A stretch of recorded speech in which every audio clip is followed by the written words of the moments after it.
ತೀರ್ಮಾನಕ್ಕೆ ಬಿಟ್ಟಿದ್ದಾರೆ. ಇವತ್ತು ಈಗಾಗಲೇ ಕೂಡ CEC ಮೀಟಿಂಗ್ ನಡೀತಾ ಇದೆ. ನಮಗೆ ಬೆಂಗಳೂರಲ್ಲಿ ಇವತ್ತು ನಮ್ಮ ಉಸ್ತುವಾರಿ ಆಗಿರುವಂಥ ಸುರ್ಜೇವಾಲಾ ಸಾಹೇಬರು ಬಂದಿದ್ದಾರೆ. ಇವತ್ತು ಖರ್ಗೆ ಸಾಹೇಬರು ನಮ್ಮ ಕರ್ನಾಟಕದವರೇ ಆಗಿದ್ದಾರೆ.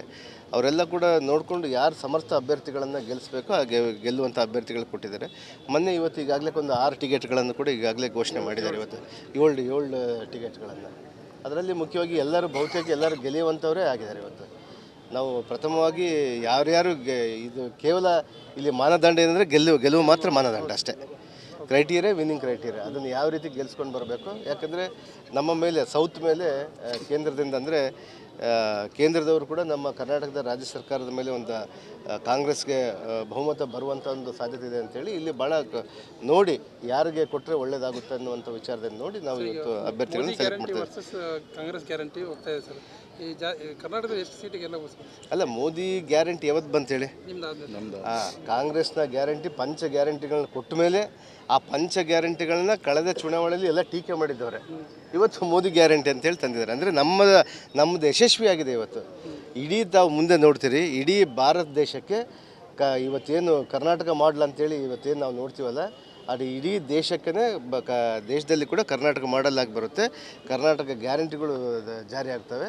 ಇವತ್ತು ಕಾಂಗ್ರೆಸ್ ಗ್ಯಾರಂಟಿಗಳನ್ನ ಇವತ್ತೇನು ಘೋಷಣೆ ಮಾಡಿಕೊಂಡು ಸರ್ಕಾರ ಬಂದ ಮೇಲೆ ಕೂಡ ಅದನ್ನು ಫಲಪ್ರದವಾಗಿ 5 ಗ್ಯಾರಂಟಿಗಳನ್ನ ಕೂಡ ಇವತ್ತು ಈಗಾಗಲೇ ಕೂಡ ಜನರಲ್ಲಿ ನಾವು ತಂದುಬಿಟ್ಟಿದ್ವಿ. ಅದಕ್ಕೆ ನಮಗೆ ಭಾಳ ದೊಡ್ಡ ಯಶಸ್ವಿ ಕಾಣ್ತಾ ಇದೆ. ಅದರಿಂದ ನಮಗೆ 28 ಕ್ಷೇತ್ರದಲ್ಲಿ ಕೂಡ ನಾವು ಗೆಲ್ಲುವಂಥದ್ದು ಕಾಣ್ತಾ ಇದೆ. ನಮ್ಮ ವ್ಯಾಪ್ತಿಯಲ್ಲಿ ಅಂದರೆ ನಮ್ಮ ಎಲೆಕ್ಷನ್ ಕಮಿಟಿಯಲ್ಲಿ ಇವತ್ತು CEC ಅಂತ ಬರುತ್ತೆ ನಮಗೆಲ್ಲ, ಕಾಂಗ್ರೆಸ್ ಎಲೆಕ್ಷನ್ ಕಮಿಟಿಯಲ್ಲಿ. ಅಲ್ಲಿ ಎಲ್ಲಿ ಕೂಡ ಇಂಥ ಚರ್ಚೆಗಳು ನಡೆದಿರಲ್ಲ. ಇವು ಸ್ವಲ್ಪ ಊಹಾಪೋಹಗಳಿಗೆ ಆಗ್ತಾ ಇರ್ತವೆ. ಆದರೆ ಯಾರೇ ಕೂಡ ಇವತ್ತು ಸಮರ್ಥವಾಗಿ ಅವರು ಗೆಲ್ಲಿತಾರೆ ಅಂದರೆ ಅವ್ರು ಕೊಟ್ಟರೆ ಅಲ್ಲಿ ಗೆದ್ದು ಬರಲೇಬೇಕಾಗ್ತಾ ಇದೆ. ಇವತ್ತು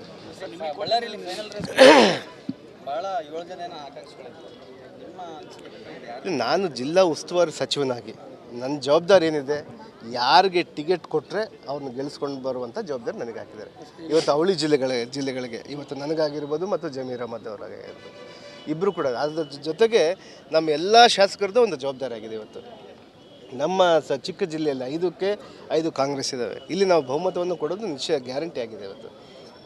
ಅದೇ ರೀತಿಯಾಗಿ ನಮ್ಮ ವಿಜಯನಗರ ಜಿಲ್ಲೆಯಲ್ಲಿ ಕೂಡ ಬಹುತೇಕ ಕಾಂಗ್ರೆಸ್ನವರೇ ಜಾಸ್ತಿ ಗೆದ್ದಿದ್ದಾರೆ. ಅಲ್ಲಿ ಕೂಡ ಗೆಲುವು ನಾವು ಸಾಧಿಸುವ ಅಂತ ನಂಬಿಕೆ ಇದೆ. ಇಲ್ಲಿ ನನ್ನ ಸೋದರ ಅಂತೇಳಿ ಬರೋದೇ ಇಲ್ಲ.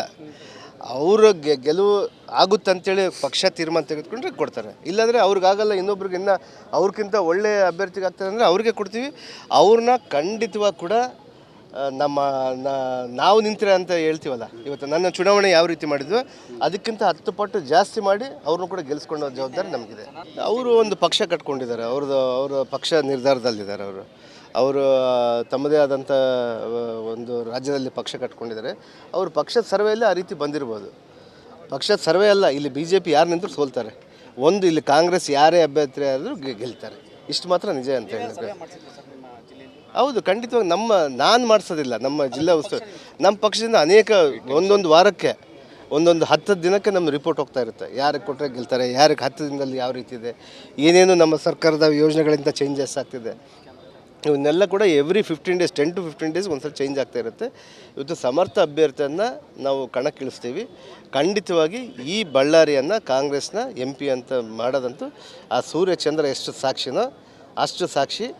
ನಾನು ಸೂರ್ಯಚಂದ್ರ ಇರೋದು ಎಷ್ಟು ಸಾಕ್ಷಿನೋ ಅಷ್ಟು ನಮ್ಮ ಬಳ್ಳಾರಿಯಲ್ಲಿ ಕಾಂಗ್ರೆಸ್ ಅಭ್ಯರ್ಥಿ ಗೆದ್ದು ಬರೋದಂತೂ ಗ್ಯಾರಂಟಿ.